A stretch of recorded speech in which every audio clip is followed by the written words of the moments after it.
The former president, Donald Trump, has not announced at this speech that he's giving now to rally people into tomorrow, but he did rally them by doing what he does worst, which is take an ugly shot at an opponent. Specifically this time, the Speaker of the House, Nancy Pelosi, where he said MS-13 is animals. She says we shouldn't call them animals. You know what? She's an animal. All right, let's take it to the panel. I asked you guys for what you're going to look for tomorrow that matters most to you. That's who Trump is. His party doesn't seem to care, and that's a sad thing. Craig, what are you looking at tomorrow? What race? What dynamic? Well, look, I think it's pretty clear that there's going to be a Republican wave, and the Republicans are going to recapture both houses of Congress.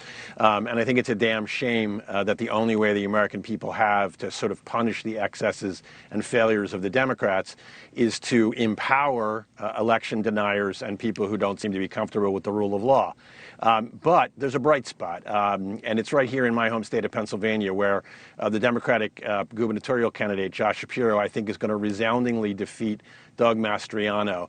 And he's going to do it by having run a unity campaign, a coalition-building campaign, not an energize the base, us versus them campaign.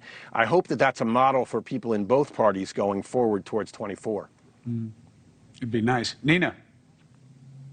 Yeah, I'm looking at Pennsylvania as well. The two races I'm looking at is Fetterman. I mean, he's been through so much, having that stroke earlier in the summer and rebounding and having people just pounce all over him and use that as a way to try to push him out of this race.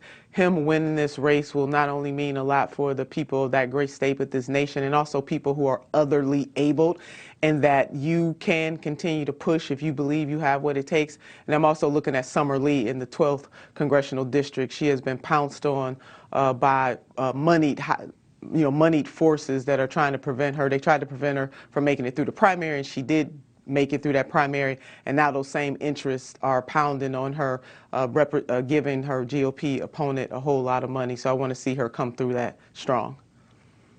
Paris Dennard. You know, Chris, President Biden likes to say that this is no longer your grandparents' or your grandfather's Republican Party, and he's right.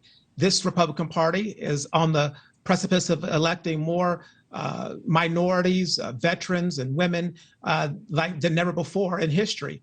I'm going to be looking forward to seeing how many Hispanics and how many Asian Americans and how many veterans and how many Black Americans on the Republican side are elected. Right now, we have 3 Black Republicans running for Senate. We have 28 running for Congress, and over 50 running for state and local races. This is going to be a dynamic, historic year for minorities in our party. We are more diverse, we are more inclusive, we're more blue collar, and it's going to show. And that's a good thing for the country, and it's a great thing for the party. Do you think it helps the cause to have the president say the kinds of things he's saying tonight? I think people accept President Trump for who he is and his authentic self, just like they accept the things that Speaker Pelosi said when she said she was going to punch him.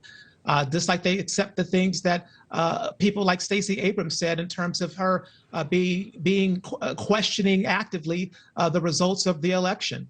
People accept people for who they are and what they say. And Republicans have made a determination that President Trump's policies trump everything else. Chris, but who he is caused the insurrection. Go ahead, Nina, give it to me quick, because I got to end. Go ahead. I mean, who he is caused the insurrection on January 6th, where people just refused to accept the outcome of the election. So who he is dangerous. There's no question that we need better out of our leaders, including former President Trump, whether he runs again or not. Whether we'll get it, we'll see starting tomorrow. Thank you very much. Remember to tune in, 6 p.m. Eastern we start. I'll see you then. Hey, thank you for watching. Please go to newsnationnow.com, newsnationnow.com, and you can find News Nation on your television provider. And don't forget to click the red subscribe button down below. Then you will get more of News Nation's fact-driven coverage.